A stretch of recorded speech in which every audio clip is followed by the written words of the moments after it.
time, I used to drive a tow truck for 15 years in Detroit. When people used to ask me, what do you do for a living? I'd become very serious.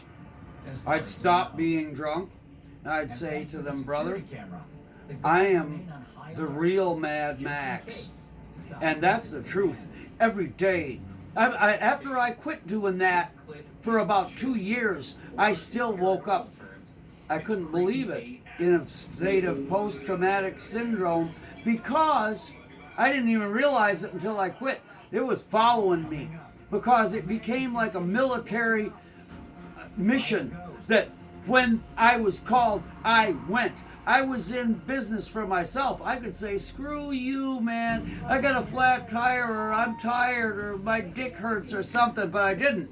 It got to the point where I go when the call comes. And many times, you know, it would be something that it was beyond my control when I would get there.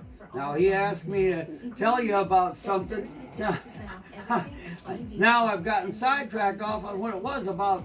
There's so many stories with that. So many.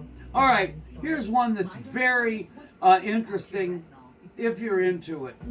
And I was called out on a cold winter night when everything was complete ice. I mean, most people wouldn't even want to drive at all. Out to a place called Silver Moon Lake. And I got there. I mean, it was quite an arduous trip just getting there. And it was a place where the main road curved around. There was a lake on the left, and then the upscale houses were to the right. And the cross street was a quite serious grade going up, all ice. But then I was going out there to get a taxi cab. I used to pull, one of my accounts was pulling for Pacific Cab, which used to be a local cab around here, based out of Royal Oak. But one of their cabs was down in a ditch up there. So I turned off that main road up there, turned off onto that second one. I couldn't get up the road because of the ice. I had 4 back wheels, but they were all spinning. But I saw the cab. So I parked the truck in a spot where it would stay, left everything running. When you're out like that and it's like 15 degrees, you don't shut it off. And so I made my way, slipping and sliding, halfway crawling on all fours to the cab. And basically this car was standing on its nose in deep snow in the ditch. And the driver was in the car. And he was basically, because the car was like this, he was basically in the driver's seat only standing up. And I run up to him and I go, the motor was still running. He had the heat on. And he's listening to the radio and the car is like vertical like this. And he goes, what do you want me to do? I look at it and I said, don't do anything. Please don't do anything. So I spent the next 30, 40 minutes putting this situation together. What I did is I backed up and I waited for traffic down on that main strip down by the lake to clear, because it was dry, not dry, but it was salted or wet pavement. So I got me a running start. I run it up as much as I could at that point. I zigzagged off of that and up that hill as far as it would go, and it was slipping and slipping until I got probably 120, 150 feet past that taxi cab. Then I locked it up as much as I could, and even with the brakes locked, the truck wanted to slide down the hill. I'm thinking, all right, I mean, the last thing you want to do when you're on something like this is to get yourself stuck. You never want to do that. So what I did was, I said, I'm gonna have to let this thing, slide to a certain point. So I knew where the 4x4 blocks were exactly in the back of the truck. So I go 1, 2, 3. And I jumped out, ran along the side of the running board, grabbed those blocks, and threw them on the front wheel, threw one under the back wheel, and they're like chuck, chuck, chuck, because they're like chicken into the ice and stuff. Then I had some proper chocks that have like teeth on them. I put those behind the wheels. Then I had every light on the truck on.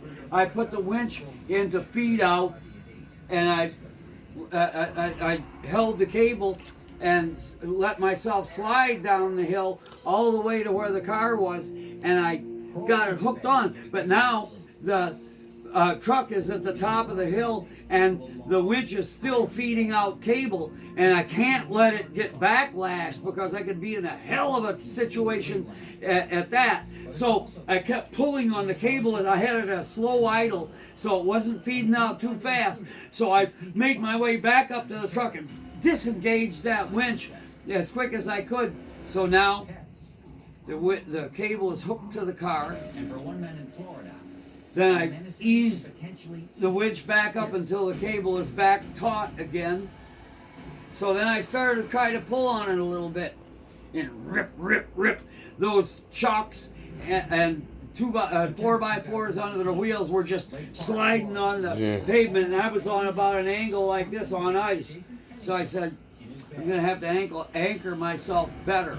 So what I did was I always carry all kinds of stuff. Pieces of 1.5 inch steel bar, sledgehammer, acetylene torch, all sorts of things. So I went about 10 feet in front of the truck, and we were basically on blacktop in a subdivision at the top of this hill. So I took a piece of, actually what it was is a piece of torsion bar that was broke off on an angle to be sharp. I carried it for that reason. And I took it and pounded it through the blacktop and down into the ground to where there was only about that much of a 3-foot piece sticking out. And I put a chain around that and put a chain around the bumper of the truck. And now it was solidly secured with all the 4x4s and chucks and that pin driven into the ground and the chains on the front bumper. So I was able easily, at this point, this looked easy. At that point, that little car just came right up out of that bank of snow and in that vertical position, right back up on the road, pulled it up there. I stopped it. This was so slippery you could not walk down this hill. I mean, so I eased my way back down there. The guy, actually, he had enough traction to where he was able to, down there, back up a little bit, ease the tension off the cable. I disconnected, and he was like, all right, the company was going to pay me, so here's another cab driver off on his merry way. And then all of a sudden, it hits me. I'm alone. Now, this truck is basically, so I went up there and knocked the chocks out from under the wheels, and I realized this thing, it's hanging by that chain.